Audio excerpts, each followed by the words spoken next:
నీ రాజు సాత్వికుడై గాడిద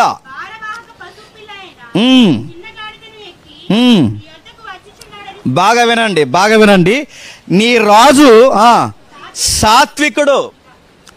ఇలాంటి పొలిటికల్ ప్రాబ్లం ఒకటి ఉంటుంది, దీనికి ఒక ఎజెండా ఉంటుందని సర్వాన్ని కలిగించిన దేవునికి తెలుసా తెలియదా? తెలుసు గనకే ఆయన గుర్రం ఎక్కి రాలేదు. చెప్పండి. గుర్రాలు ఎక్కొచ్చారంటే దానికి అర్థం ఏంటంటే గుర్రాలు ఎక్కొస్తే యుద్ధానికి సంకేతం. ఇది చరిత్ర. ఎప్పుడైనా మీరు చూడండి, అది బయట చరిత్ర అయినా బైబిల్ చరిత్ర అయినా, ఒక వ్యక్తి వేగముగా ఒక పట్టణంలోకి పరుగులు తీస్తున్నాడంటే యుద్ధం చేద్దామని చెప్పడానికైనా రావాలి, మిమ్మల్ని జయించడానికి సిద్ధంగా ఉన్నామని చెప్పడానికి రావాలి. మూడవది, కొట్టేసిన వాళ్ళని ఎక్కిరించడానికి యుద్ధ మేఘాలంతా సల్లగల్లిపోయిన తర్వాత వాళ్ళ మీద మేము గెలిచామని చెప్పడానికైనా గుర్రం మీద రావాలి. అంతే.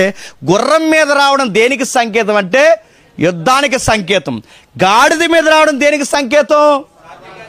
అది అందుకే అక్కడ రాస్తున్నాడు ఏంటి? సమాధానం కోరుకోవడానికి సంకేతం. ఆ రోజులు అవే సంకేతాలు. మీకు ఇంకా బాగా అర్థం కావాలంటే, ప్రతి యుద్ధానికి పోతున్నప్పుడు ఎక్కడో విన్నాను, ప్రతి యుద్ధానికి పోతున్నప్పుడు ముందు ఒక జెండా పట్టుకున్నాడు ఉంటాడు, చూసారా?